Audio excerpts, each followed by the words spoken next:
I'm getting my sweat on and taking the long way to get to Strawberry Park Hot Springs. Hot Springs Trail is a single-track trail in a world of green. About a quarter of a mile down the trail, I take a moment to look back, and boy, is it worth it. There are a few times I share the trail with mountain bikers. Good morning, how are you? This trail takes you along Mad Creek. For a little ways, you're high above it. With the sun shining down, it's picturesque as the trail winds down by the creek. With the snowmelt, it has a thunderous roar as the water rushes by. There are plenty of moments to stop in the coolness of the shade and watch the water cascade over the rocks and flow downstream. There are a couple of rocky spots, but most of the trail is very easy to navigate. Great day to be on a bike. Pedaling or walking it, it's a very scenic trail with beautiful serene spots along the way. I come up on an old cabin, and then a little farther down the trail is this cabin that I head over to explore and get a glimpse of the inside.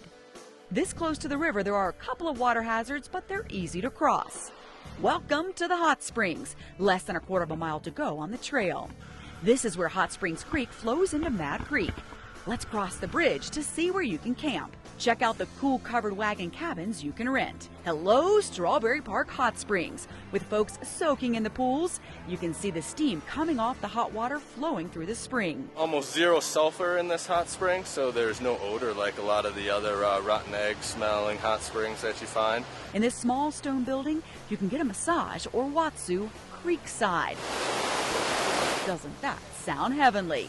But the highlight of Strawberry Park is the pools. There are 2 large pools, and there are a couple of smaller, more intimate pools that sit at river's edge of Hot Springs Creek. Pools are between 100 and 107. They vary in temp even within the pool, so you get to find the spot that you like best. This is a perfect spot to soak my feet after my 3-mile hike.